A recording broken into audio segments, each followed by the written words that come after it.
Okay, everything's rolling?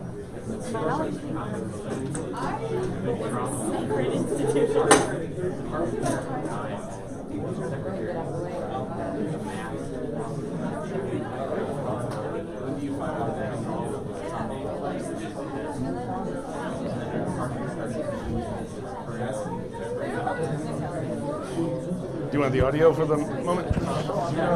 We have there's actually a microphone on that camera, but these are as people move around. Sure, that's fine.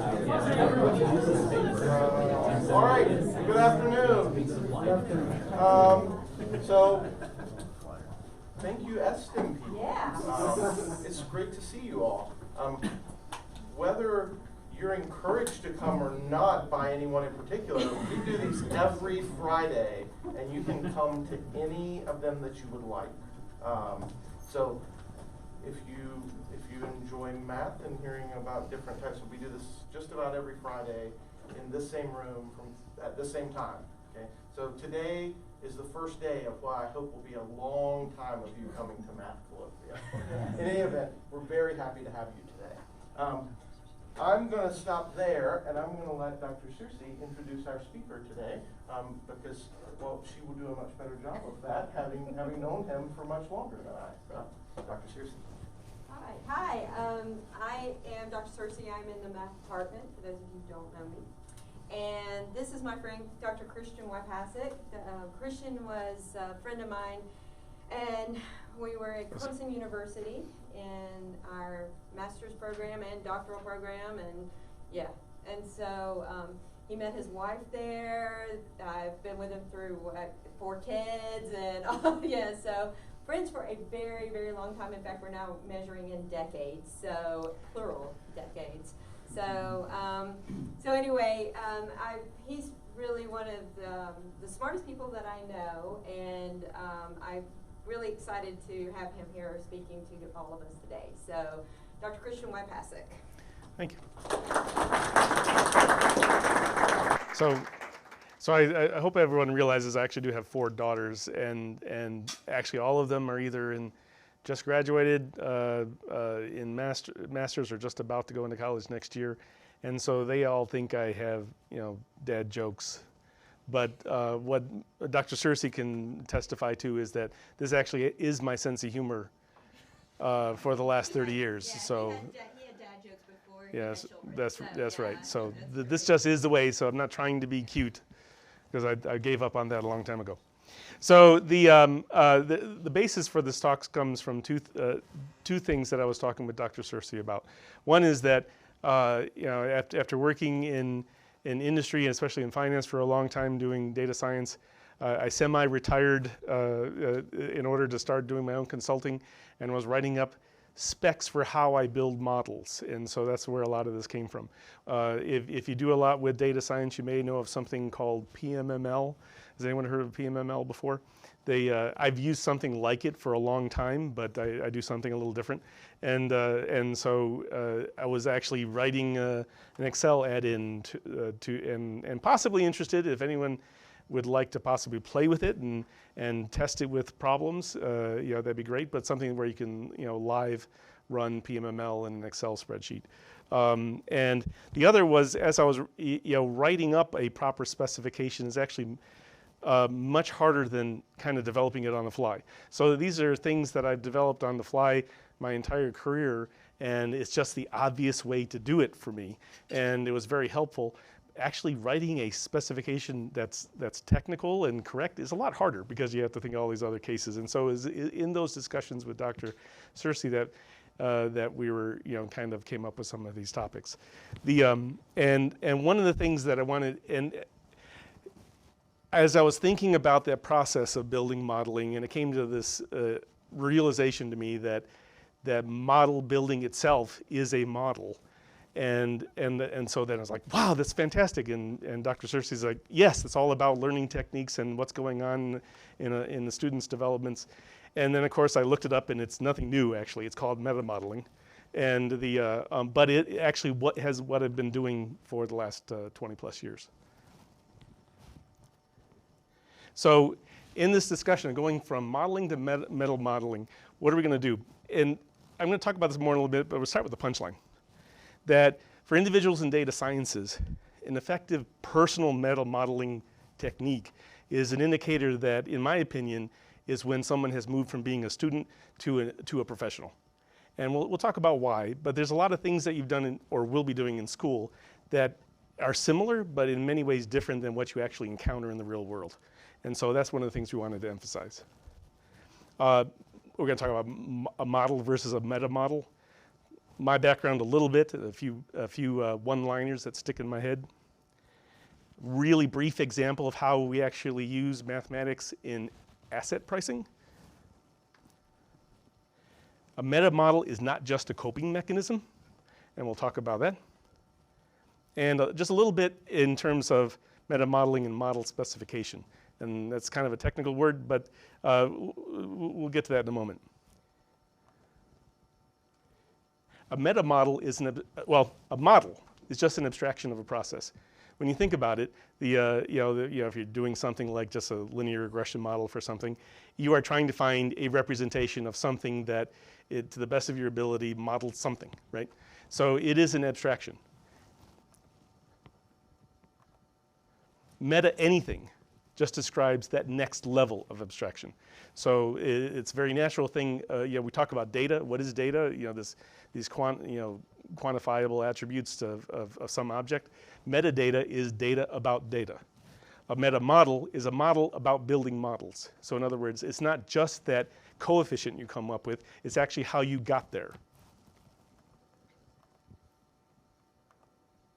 But here we will also use meta model to describe not just something structural, like in a model specification, but also what goes on in your own head. What goes on, what is your personal meta modeling dynamic? And for teachers and for mentors, for mentors, how should we help students recognize things? How do we teach them to learn about how to improve their craft? Quick background, and there's a reason why I kind of go backwards in time here, and we'll get to that.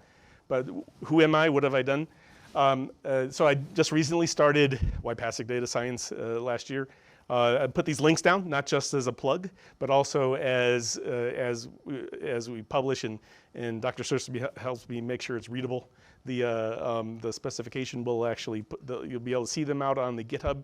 Also, that if you're interested in that, it's an Excel add-in for PC. But if you're interested, and also interested in helping with coming up with examples for that, that's on the GitHub site. Spent 9+ years with Centerbridge LP. That is a hybrid hedge fund in New York City. It's hybrid in the following sense, that it is really looking after distressed debt type investments, whether from a credit fund point of view or a private equity point of view. You could think about how analytics work in that situation in two ways. One, I joined there just after things went bad in the housing market. I joined back in 2009. Bond prices sucked. Bond prices were terrible, oddly enough, before any bonds had any defaults.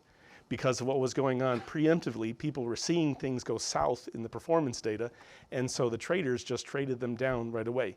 There was an opportunity there. We came in, we actually did some better modeling than what was being done. We made some money there. Eventually, a lot of Wall Street caught on, and so prices came back up. It's kind of interesting, that whole dynamic, but that's another topic. But then also, we looked at things like companies that had things like credit card investments or auto loans. And so I did one public deal was when Santander spun out its subprime auto company, for example. We were responsible for processing the data on 8 million auto loans over, I think, about 10 years or so. And how do you actually build effective models for all of that data? Years before that, at Merrill Lynch, where I was doing non-real estate investing, then 6 with Wachovia. Actually, GE Capital Mortgage was where I got started in the industry. Postdoc at NC State, Clemson for the PhD and master's, and some postdoc time. The Baldwin Wallace, which maybe no one's ever heard of, but back in Cleveland. But that's actually went through multiple schools because I was kind of driven to get to where I wanted to go, even though I couldn't afford it. So that's why I mentioned it. But also, why talk about the fact that our family business growing up was a commercial art studio? Because that's where I learned about process. And why does that connected? Well, our major client for a long time was Rubbermaid. You could think about containers and trash cans and things. And all the time, you get how to make a label for a storage container. Or my father did their annual report for years. I remember, because I had a good color eye, matching the bar charts, which were very secretive before the annual report got published, matching the paint in these. Of course, now it's all like 2 seconds on a computer, but I was good at that. But process is what was the important part. I couldn't quite describe some of these one-liners, what the right word would be. Precepts, proverbs, things that stick in my head all the time, the things that drive how my thought process has evolved. And one of the things, kind of like on one of the first slides, in business presentations, start with a punchline. And there's a reason why. And you think about things as a math student as something like a proof of a theorem. You build things, you have axioms, you build them up, and then you can come to your conclusion. In business, don't do that. If you want to get something out, you say it up front. Why? Because you may never get to the end. The meetings go along, 2 partners may go off on a tangent, somebody may get stuck about their trip to Aspen for skiing, which you might never do because you're not a partner, things like that. There's always something going on. Punchline up front, you may not get their attention later. If we never get to the end of the talk, that's fine. The punchline was that your own personal meta modeling process is what separates you from just a student. FWS, my father, Frederick Wypasek, he told me a bunch of things which have stuck with me forever. One is use the right tool for the job. If you can't buy it, make it. Right? That's going to drive things what's going on. And it works whether or not you're woodworking, whether or not you're doing something on your auto, or whether or not you're building something in mathematics and data science. We used to have these huge stat cameras. They're literally 4+ feet tall, 5 feet wide, with these huge quart lamps. One summer, wearing shorts, I got a tan on my legs, but not my arms, because you're standing in front of these cameras for so long. And at one time, I had to make a light head, and I did it. And my father looked at it, and was like, "Yeah, you can do it. Now work on your craftsmanship." And so that's one of the things as a student. Now that you know how to do the basics, got to work on your craft. How do you take that to the next level? You would make a good inventor because you're lazy. And how does that translate into what we do? If you find yourself doing something over and over again, using that same block of code, copying a block of code and copying and pasting and changing words, or worst of all, having a model, copying and pasting the code and then copying and pasting individual coefficients in, that will cause mistakes. That will lead to mistakes. You're going to make errors. The more you can automate something, the better. Right? And so that's one of the things that's important. And so the, another saying is, the insanity is doing the same thing over and over again and expecting a different outcome. Coding the same thing over and over again is nuts. And so you've got to look for some way of making your life better. The Wonder Bread approach. In kindergarten, I went to a Wonder Bread factory field trip. I'll never forget the guy holding up ice cream, because they made ice cream there also. You may not know what Wonder Bread is. It's that like really cheap white bread. And the guy's like, never touched by human hands. Technically, what we do in practice, same thing I was talking about, copying and pasting coefficients. You actually never want to touch by human hands those coefficients if you're actually doing something in a production model. The coffee cup and donut topological approach. Everyone's heard the coffee cup and donut analogy? Yes, no? Topologists. One of the reasons I went to Clemson was I wanted to go someplace where I could study topology and OR and analytics, and it turns out the only thing they didn't teach was topology. But topology is a surface. If you think of the surface of a donut with a hole and the surface of a coffee cup with a handle, you can actually do a one-on-one and onto mapping between the two. And so topologists only think in surfaces, and so they don't know which one to eat, right? Does that make sense? And so, but the thing is, what does that mean for the Wonder Bread approach and doing things in a repeatable manner? Is you're recognizing patterns. It's part of recognizing your metamodeling process. Does it pass the Sesame Street test? Whenever you see data and you're looking at things and something stands out, what do you think of it? And this may be so old, maybe Dr. Searcy and I are the only ones who remember it. What's the Sesame Street test?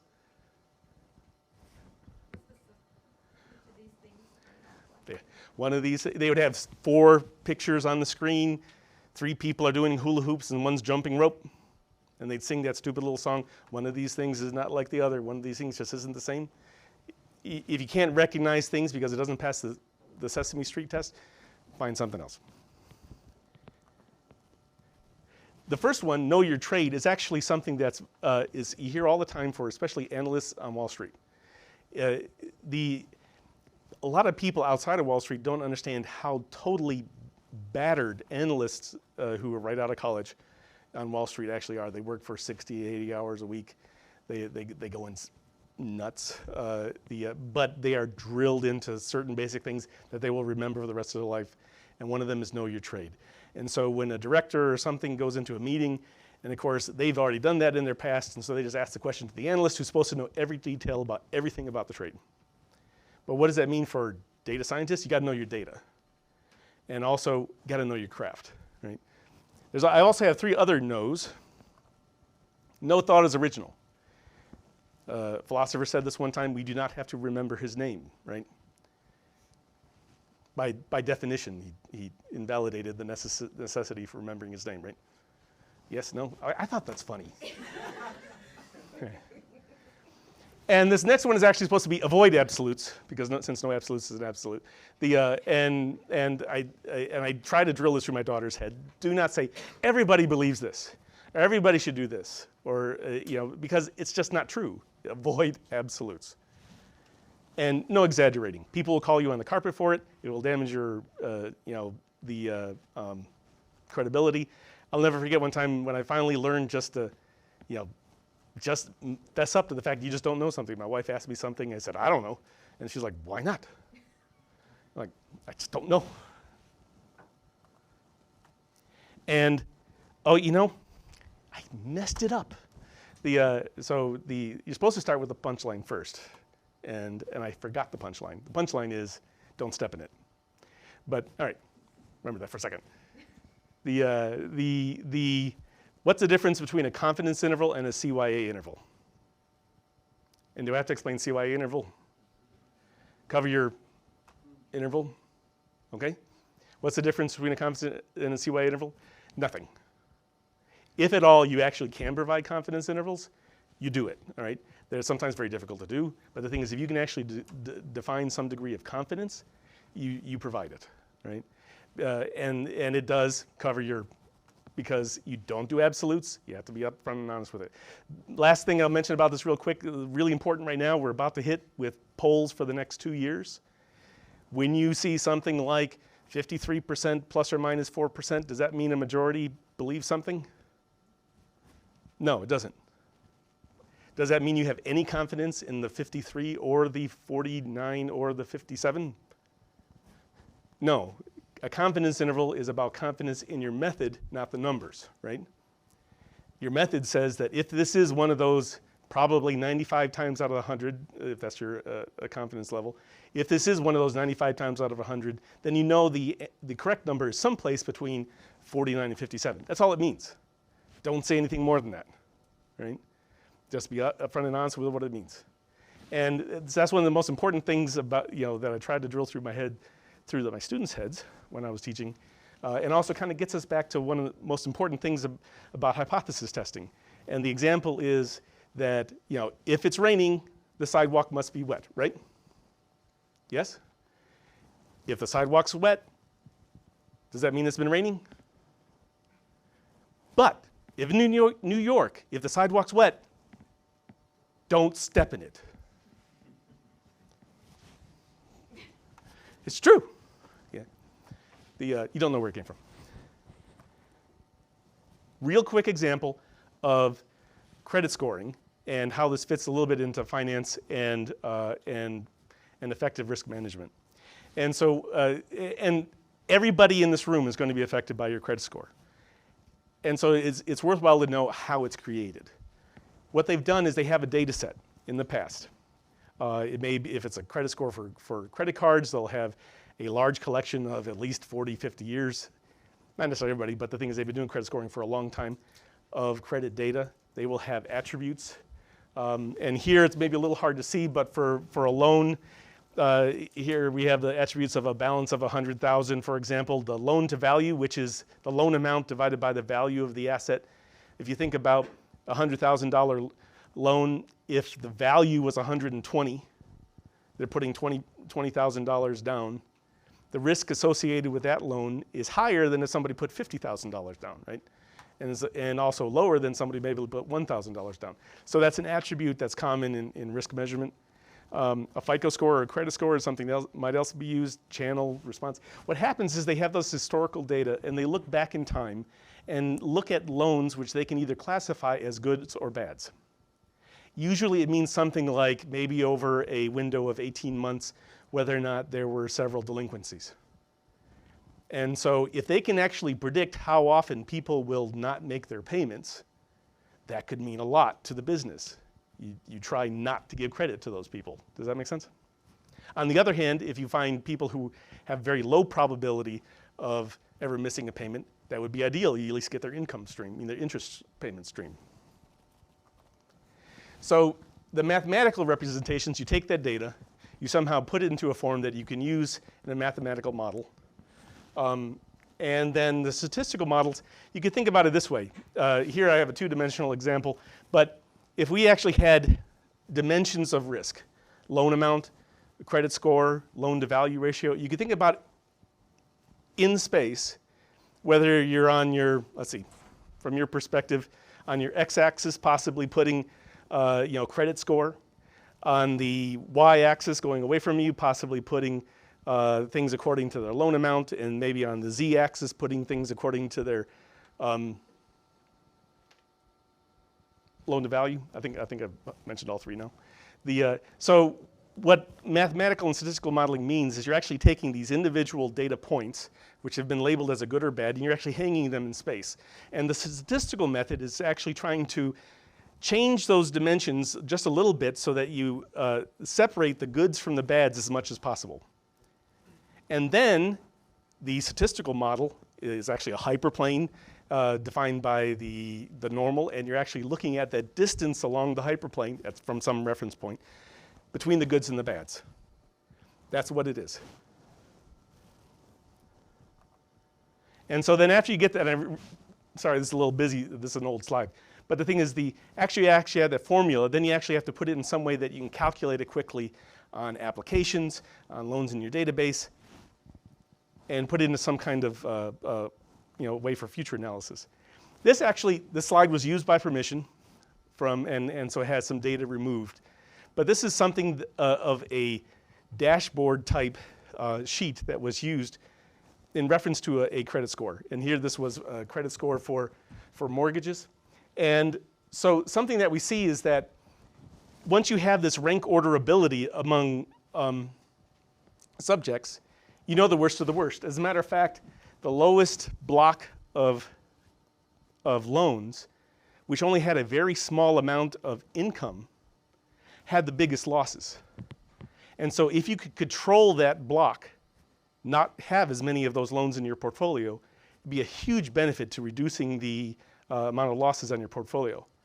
So you could set up targets for it. You can actually then look at different customer metrics about where they're coming from. In mortgages in particular, there's something called mortgage brokers. They're not necessarily a bank. They're actually some independent person who helps get you a refi. They actually get a commission. They're also known for making things a little fuzzy, and so therefore they're a risk. And so here, brokers were being measured as something and help monitoring. So it helps in many different ways in mitigating risks and also managing your customers. So at some point, if you're thinking about data science right now, you got to be asked, well, okay, what we're describing is something called logistic regression traditionally, but why can't we just use like machine learning or AI? Those are all the hot topics. Well, what about machine learning? Well, technically, and this is the kind of thing that I always found confusing, is I always thought I was doing machine learning, but it all depends on who you ask today, right? The names change all the time. A logistic traditional regression is a machine learning technique. It's just what they call supervised, right?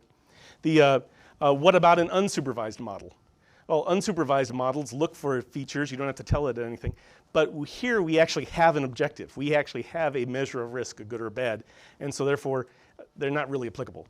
So it may find features, but what do you do with all the ones that have nothing to do with your direction? You found a lot of nice things, great. What is that? How does that help me run my business? Well, it doesn't. So it may or may not be applicable. What about AI? A lot of AI today is using different types of neural networks. There's a lot of advantages, the fact that you can distribute it over huge networks of computations. But in credit scoring, it's really hard to prove you haven't overfit it. And so so one of the next things is any model worth using is worth defending. And so if you actually build a model and regulators come in because they want to make sure you're not being discriminatory or possibly doing something that you may not have realized, you have to defend it. Why are you using that variable? What kind of impact does that variable have, right? And so neural networks are difficult. As a matter of fact, I've only heard of one, and there may have been more, but that has been approved, but they're difficult to use.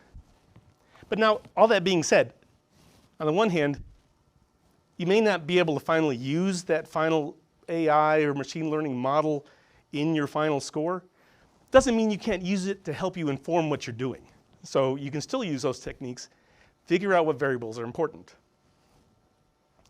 And then again, on the other hand, today at least, a lot of machine learning and automated artificial intelligence techniques are giving you something like a point estimate, like what is the probability of a good or bad, or possibly a distribution of values associated with an individual measure of risk. Quite often we're interested in something else, something like the results of a differential equation, which involves components of things that may be point estimates, but then are actually more complex things. It doesn't mean in the future you couldn't actually distribute something like that across a Hadoop node or nodes or something, but it's just not as simple as people are using them at the moment. And so a really quick example of that, if you actually have a score, say it's for measures default at 18 months, and you get an estimate of some level of default, the problem is the path to get there. You could have gotten there more than one way. And when you think about cash flows on a loan, if this is like defaults according to this curve are coming much later than defaults according to this curve. And so if you add the impact of the price, the cost of money to that, the losses here up to this point cost less than the losses associated with the first. Does that make sense? And we can talk about this more if somebody wants to afterwards, but just a really quick description of how the models used in asset finance are more complex. If we're just thinking of, at some point, everyone here should have done that mathematical exercise of how a loan amortizes. May have done it someplace in high school or in college. So if you have a loan and you have a payment that's supposed to be made every month, how does it get applied to interest and principal? You know, you can think about it, the interest is being front loaded is really because it takes a long time for the principal to get reduced before that relative interest starts getting smaller, right? And so what happens over the cash flow stream of payments, which in a zero risk situation is just constant over the entire life, you may have what's called non-curing defaults. And that's where someone decides not to pay you anymore. And so you actually, from this point onward, receive none of those payments. And so you lose all of this additional principal that was supposed to come and all of this interest income. And you have nothing but a large negative loss. Whereas there's also a competing risk of prepayment. If they pay off earlier than expected, then at this point, you get all of your scheduled principal, which is great. You didn't lose anything, but you did lose this income stream. Right?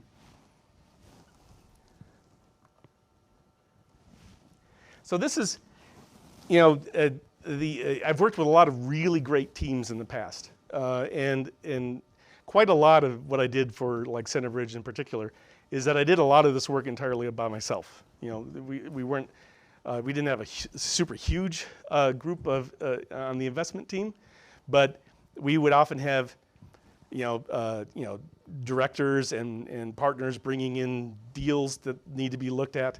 They would have analysts and associates working on, after the deal work, all the due diligence, going into making sure everything's kosher with the company, looking at all of the aspects, building corporate models for how the businesses need to be evaluated, or bond models for how bond tranche cash flows are ordered.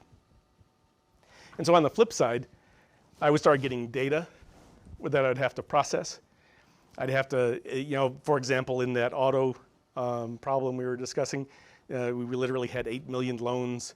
I think it was somewhere on the order of 22 million time series points or something like that, or more. We didn't have full history on 8 million, but so that was why. So we had to put them together, often multiple disparate sources you're trying to put together. One deal had literally 1,000 spreadsheets that came from different places. And it's one thing when, of those 1,000 spreadsheets, you had 5 different spellings of a field, that kind of thing. So it's just a mess. Data work scrubbing. That's somewhere on the order of about 80% of your time, right? The calibrating a model, picking the model, testing and forecasting, iterating back and forth, and deliverable generation. So even though this kind of makes sense, this it's exactly how you think a model would go. You get data, you figure out what to build, and you test it, and you deliver results. The process actually kind of works backwards. You end up starting with, what do I need, right? And what can I use? Find the right tool for the job, right? Because it's not always the same. And what do I have? And find the data. Do I have everything I need? Do you need to go back and ask for data? And in all honesty, one thing that I found frustrating is because I have these excellent models and things I wanted to build, and one of my bosses would always say the most important thing you're telling me, though, is the insights you gain from the data. So when it comes down to due diligence and looking at things, what are things they're possibly not telling you? What are questions you need to ask? But 80% of the work is really that data work, and then also making sure things are copacetic. And so one of the things, and this is where you're really starting to separate students from professionals, is how they deal with that whole aspect. And so this is an exercise that I would suggest if somebody has a new hire. And even though you might have seen this kind of discussion before, These are literally things that I've heard before. So let's start with a really ugly data set. It might even, you have a new associate that you hired, you want to test his metal, and so you literally start with a data set, and maybe it was even something that some other associate put together. You don't even know where it came from. So you have them build a model for loan risk using the best methods they learned in school, right? And one thing, the best students are going to pick up the best practices. That's one of the first things you see. If they start just doing something in R because that's the way they do things without ever looking at like what were the best practices that already exist in the firm. A good sign is also somebody who recognizes that problems often have to be decomposed. It's usually not one problem. And then have them present variable investigations, validating the model fit, generating a forecast. Does this sound like things you may have even done in class? That's kind of about the extent of how things look like, things that you do in school. A colleague now wants to see the coefficients because they want to understand it. This colleague may not know anything about what you're doing, but you'll get that question. Explain how you use principal components, because that was how we did things at my last firm. Okay. Well, if you ever get that question, ask them principal components or partial least squares. Do you know the difference? Principal components looks for features, not unlike machine learning looking for features. Partial least squares does the same thing, but in the direction of your target first. All right? Who cares if you found the biggest variation? Is that the variation orthogonal to my target or in the direction of my target? Start with the one that's meaningful for your target first, right? Real simple. Okay, principal components isn't applicable. Principal components, somebody tell me if I'm wrong, is primarily for normal random variables. You might be able to find some other ways to use it. Did I characterize that incorrectly, or anybody? Yes, no, maybe?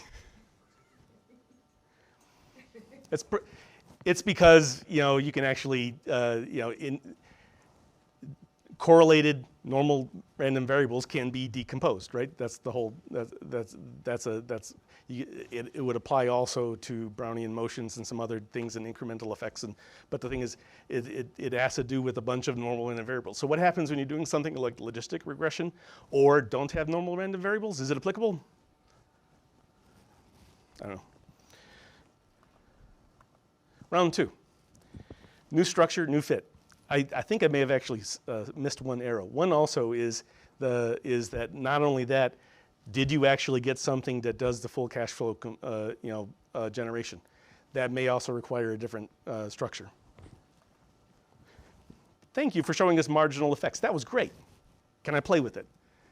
So in other words, one of the things you're going to find is that if you actually have a model and takes into account certain inputs, people are going to want to see on their own what that means, because they may want to see how they can mess with it themselves and possibly look at what inputs make things more or less favorable. That may or may not be a good idea. Just saying. But I don't have SAS, and I can't understand R or 9. Why can't you just give it to me in Excel? All right. I'll say this right now. Excel actually is a very powerful tool. If you think Excel is too pedestrian, don't go into finance. It is ubiquitous. I don't have the name here at the moment, but I was recently looking up something. They talked about a whole computer paradigm about computations that fire on demand as required by other computations, and they have a whole name for it. And actually saw somebody build a system like that one time, which was totally worthless for when you had 3 things that had to be done in sequence. But that's a spreadsheet, and so it actually is a useful visualization tool, or some other spreadsheet. Okay, implement in Excel. Thousands of formulas. Okay. But a better program is going to know how to use VBA, C++, C#, JavaScript. You can actually integrate all those things into Excel or other spreadsheets if you didn't know. And you can actually reduce computation time and actually use it as a front end, do everything you want in business, dump a graph out to PowerPoint if you want. It actually is useful on a lot of levels. Why don't my results now match what I had in my modeling set? Right. Reevaluate how the model is built and implemented everywhere. You finally got model build-in, model buy-in. But hey, the seller finally got that extra data you asked for. 5 years worth of it, right? With that missing credit data on an obscure random part of the portfolio. In other words, it's not just you tack it to the end of the data set, you have to merge it in a very complex manner. Over drinks last night, you weren't invited because you were actually left at work, still working. An old buddy suggested something, but he's really smart. Why can't we consider it? I don't know if, yeah, you told me you couldn't do that last time, but this guy's really smart. And the investment committee is meeting next week. When can you be done? Right? It's true. The bid was lost. All that work that you did for the last 3-4 weeks is gone. Right? Somebody came in. You know, the way some of these deals work is they actually hire a banker who prepares a pitch of all the things they'd like to present. They send that out to potential investors. They look at it. The bankers get upset when you just don't believe them, right? You actually, one of the things that you know, is why I worked in these companies is because they wanted their own opinion, and so that's why we were evaluating things, getting something we could trust, right? And then they're upset when your opinion doesn't match theirs either, and then. But in the end, doesn't mean that one of the other bidders will just buy everything they're saying. Or even worse, they not only buy everything the banker was saying, they do believe the company will be able to increase their volume while going down spectrum in credit and not increase their losses. They found somebody, more power to you, right? New deal next week, right? Not uncommon at all. I mean, the number of successful deals is a lot smaller than the number of deals that you lost through competition. That's not unusual, and that's okay. One of the things I don't have a pop-up here for the moment is that not only have you moved on to another deal, this whole process, this whole bidding process often involved non-disclosure agreements, which means you actually had to agree to keep their data private, and usually have some type of clause that if you don't actually win the bid, after some point, their lawyers will contact you and you will have to delete the data. If you have not actually properly structured your workspace, where you work and how you work, you may not have been asked by your lawyer before they deleted everything you did, right? So there's a reason actually to separate data from your model, which actually has the coefficients derived from the data, and your modeling process, your metamodel, that actually created that, right?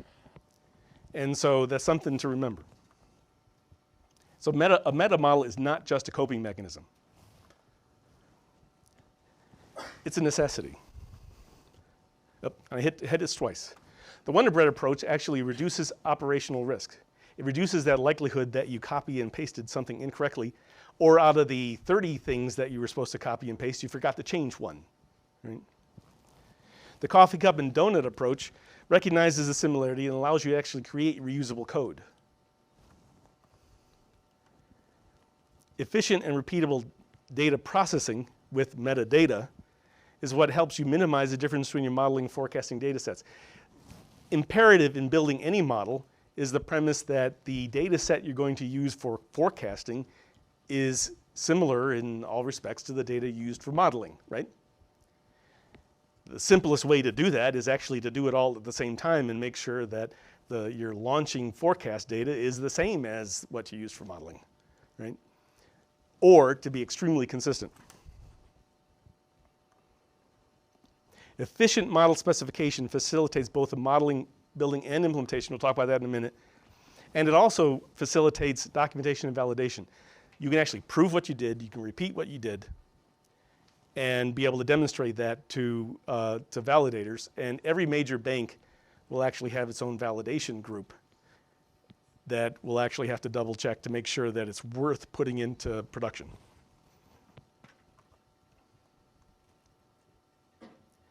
The core elements of collateral analytics Metamodel for consumer finance project. This is my own Metamodel.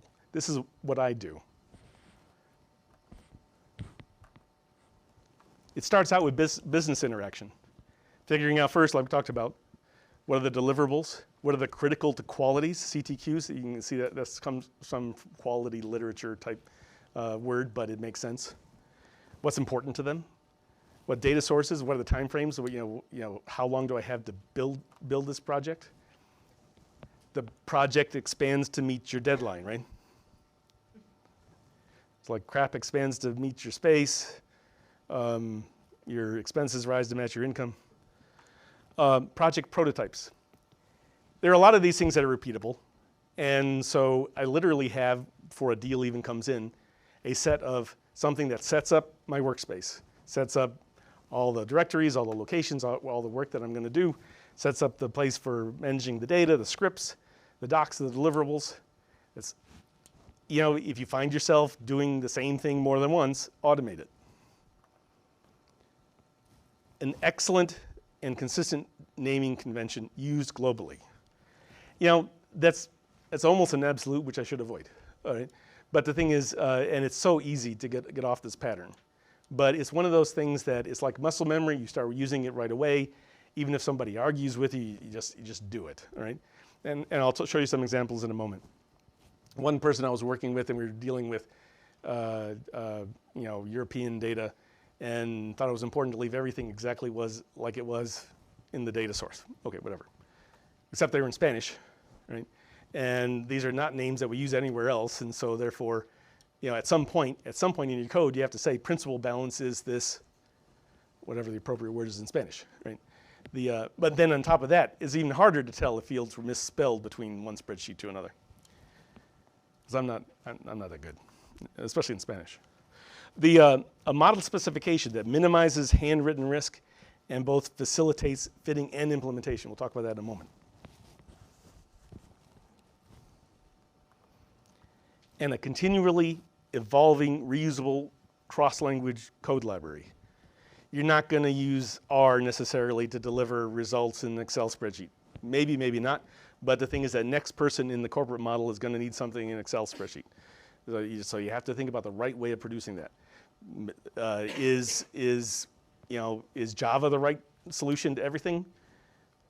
You know, that Excel add-in that I just did in order to call PMML, the standard PMML evaluators are all Java. Calling it from Excel is a huge pain. And but if you want an example, that Excel add-in, and we'll do it for you. And so you're going to need to know multiple language. No absolutes or avoid absolutes. Don't believe all data scientists use Python. Right? It's a useful tool, but there's a reason why, if you look at the actual documentation, according to the eternal grandmaster, or whatever his name is, Guido, that it's designed for really small programs. If you actually have to do anything large, it's not necessarily the best thing. If the code doesn't fit on one screen, it might not be the right tool. Project post-mortem. When that deal ends and you lost it, before you start the next one, you go back, you make sure that you separate the data, the models, and the metamodels. You make sure that you have incorporated the metamodels into your process, and so that you have them for the next one. You make sure you update your libraries, and so you are evolving, your process is evolving, and you have the tools you need. One of the reasons why I started this consulting business was also that every time I left a firm, you can't take the code with you that you wrote at a firm, right? I mean, unless you have an agreement for that, but you can't take the code with you. So I have written the same types of subject material codes like 4 or 5 times, and sometimes you get better and better. One of the things I wanted to do was make sure I wrote it for myself. Every time you write it, you get better. One of the things that's a little bit surprising, though, is after 9 years of being with the firm, how much you may have only done 10% coding or more. That's about a year's worth of coding after 9 years. You know, that's a lot. So it's not something that you can then go ahead and rewrite on the fly. It's something that grows and develops. Post-mortem, incorporate it, move it on. So we're going to talk about just a couple things that are going into like what I do and the specification. Any questions or anything before we move on? Yes, sir. So, before it said Python doesn't work for what programming language? You know, it depends on what it is. So like I've done, you know, more thousands of lines of Python code than I care to remember. You have to watch for certain things, and so therefore there are one of the things that I've liked lately was Lua, which is much more basic and a much lower overhead and embeddable, but then of course it doesn't have everything built in like Python does. One of the biggest problems with Python is the GIL, global interlock, which actually is one of the things that makes parallel processing harder. And so there are some things you have to watch out for. So it all depends what you do. For me, Python is a perfect glue language for some things. It doesn't necessarily mean it's something that I want to build a big system on. At some point, one of my favorite tools used to be Matlab, which I did a lot with my dissertation. I still like the tool, although I haven't actually been able to purchase it for a long time because it's expensive. The Octave's similar. And I did tons of simulations in my postdoc work and things like that. And one of my standard interview questions when somebody else would say, yeah, we use Python, I love it. No, Matlab, I'm sorry.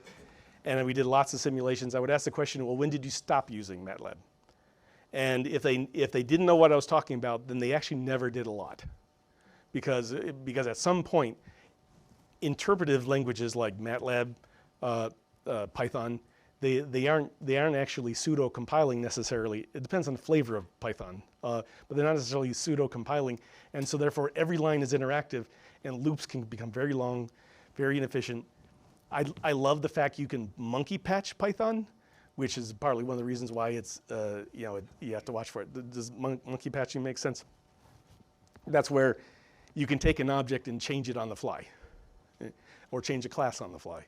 And which is great for if you like some prepackaged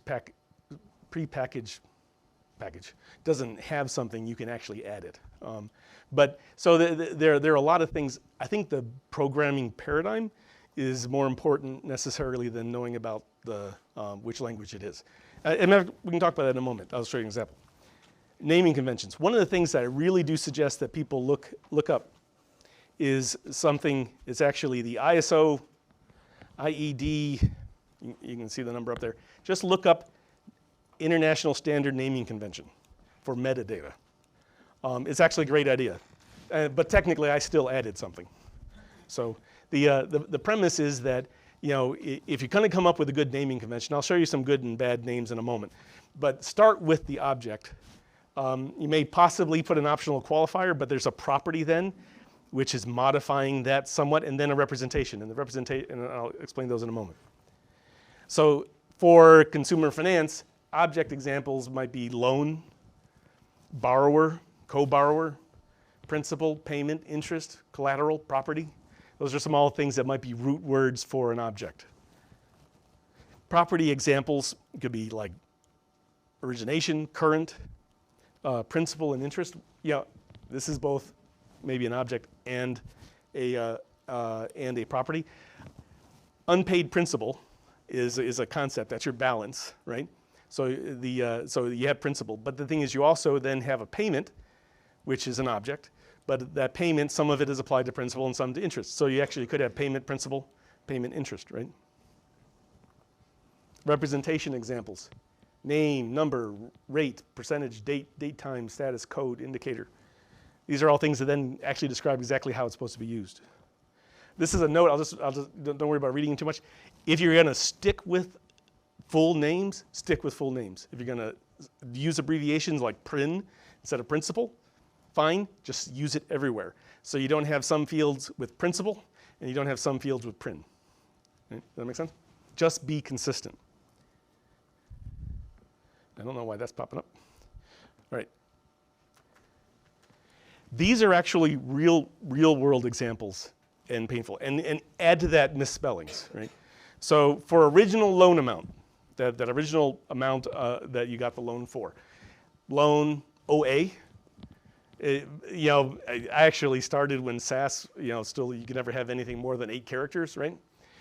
Loan underscore amount, loan underscore amount, original balance, then, and every conceivable misspelling, right?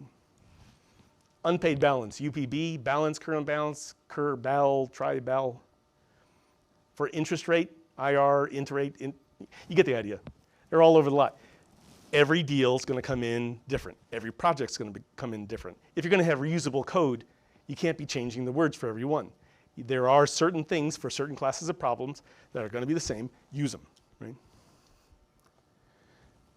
So better examples would be, again, either spell it all out or use abbreviations, but just be consistent, right?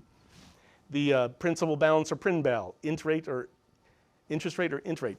I actually use rates for anything that's a number between 0 and 1, and percent, PCT, for anything like percents, right? Full on order of 100. Got it. And so one of the things, it's really subtle, but one of the things about this type of naming convention is that you'll get a deal and they literally will hand you a bunch of stuff, some of which have names like this, some like that, and then they'll say, do you have everything you need? I don't know. So you have to start figuring out how to use the data. One of the first things that you'll do is alphabetize them, right?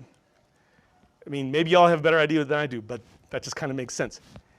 This type of technique puts all your classes together. All of your, it's kind of like stupidly simple, but getting people to do that is like incredibly hard, right?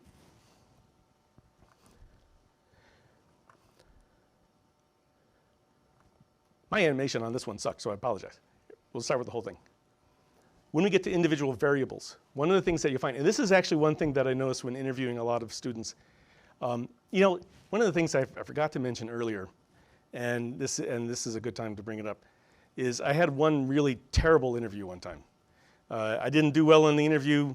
I thought the guy who owned the company was a jerk, but at the end of it, he said, I don't expect new graduates with a master's or PhD to actually contribute for 1 to 2 years. And after being raised, in our family business, and I was so pissed that when I did start my first job, I was done like within 1 or 2 months with my first thing, and we were on a build 2 models a year if you're lucky, and but I had wrapped it up and immediately had things, was going on to the next problem because I just was not going to let that happen to me. In reality, even though I've hired some excellent people, it still just does take some time. Anything less than 6 months is phenomenal, actually, and that number isn't that unusual. But one of the things that I found when interviewing people is there tend to be 2 types of things that people learn in school when it comes to handling variables. Either you put everything in on its own, because let's face it, in reality, in school, you have very few variables with missing data. You have very few variables with outliers, maybe you just toss them out, right? You have and so and most things are linear. What do you do? We used to actually have this interview problem where we had 3 suspiciously similar clouds of data, all right? Think of a usual x, y, y being the dependent, x being the independent, upper left, upper right, in the middle, as even as you can, and where would the least squares regression line be? And hopefully they say a horizontal line, right? Somebody actually said one time a vertical line, and I swear that and she was a PhD candidate from Northwestern, if we could find her advisor, they should have been stripped of tenure. That was just like so terrible, But the next question is, how would you actually model that? And I remember my answer to that question was, it's clearly 3 situations. You model it in 3 zones.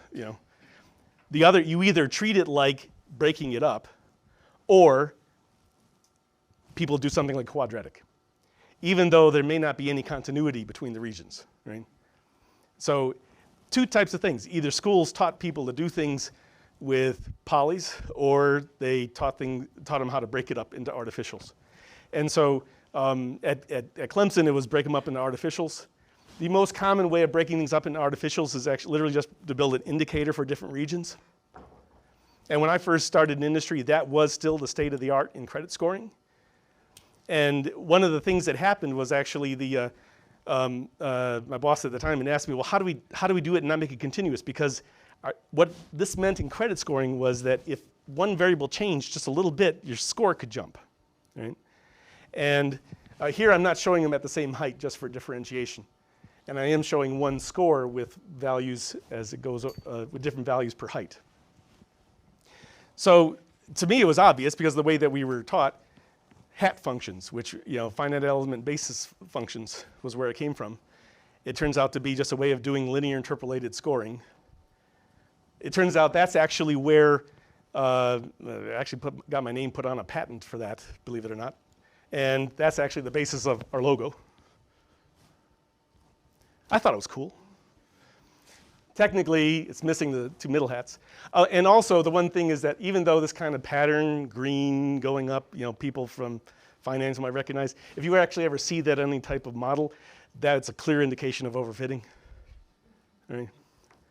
Because that means you literally, the relationship between 2 variables is going up and down and up and down. It just doesn't, you pick something else. But, so that's one of the things that you do. Kind of getting to your question, we'll wrap this up really quick. You're standardizing your treatments. It turns out in practice there's only about a half a dozen that you can generally use. It depends on your critical values, coding missings. They have some conventions. This is a really brief example of how a real simple SAS code to do those, like the bucketing levels. And outside of the variable name and a few things like the information that goes into where those cuts are, the code's pretty similar. As a matter of fact, you can copy and paste and change the names and the values for other variables. Or you can look at the meta model of that process, right? And you can kind of see by the way this looks, there's a tons of ways that you could specify this. As a matter of fact, JSON would be one, YAML would be one. I use XML in a way similar to PMML.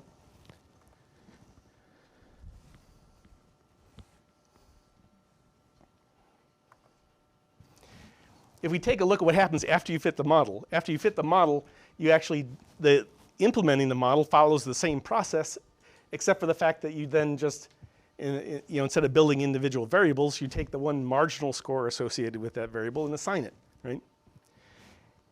As suspiciously written as possible to be similar, here's the C++ code, right? Now, I didn't actually check the indentations on this when I was setting up the slide last night, so I apologize. As maybe with some errors, as suspiciously written as similar, the Python code. It turns out Python, that whole indent thing, is a huge pain in the ass for this, right? And so the point being is the data for the meta model is exactly the same, except you now have coefficients added, right? So you can actually use a way of model specification to not only set up all the variables and how you're going to do it, you can even have the cuts created by other techniques. You could have the variables picked by other techniques.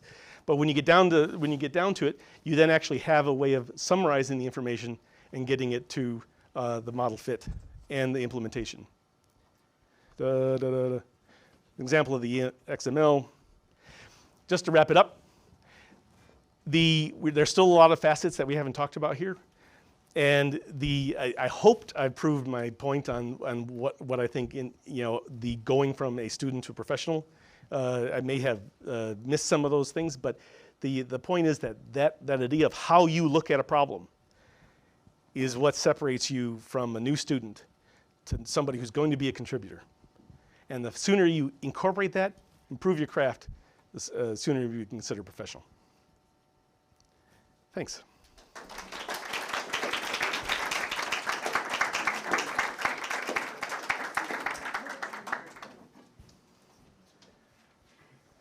Okay.